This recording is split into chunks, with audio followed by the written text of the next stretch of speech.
on the cross.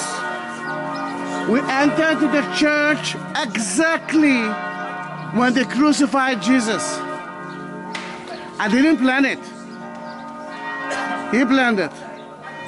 Then you enter to the church, I think in the most important hour of the day.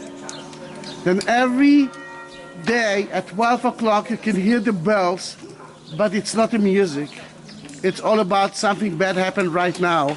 And Jesus, like they're nailing him now to the cross, that Jesus is now on the cross, where we'll be in the church, inside the church, after the shop.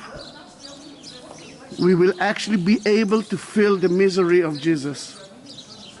That where we are now, we are in the Ethiopian part of the church.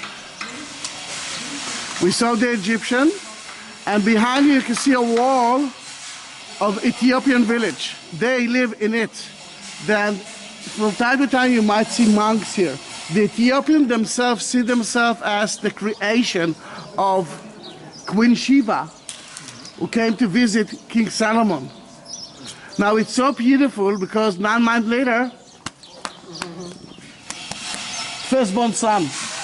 Now he came to visit his father when he was 20 years old, and when he went back, he took the 10 Commandments with him, the ark. The people are asking, where is the ark? There are so many possibilities. One of them, according to the Ethiopian, is in Aksum.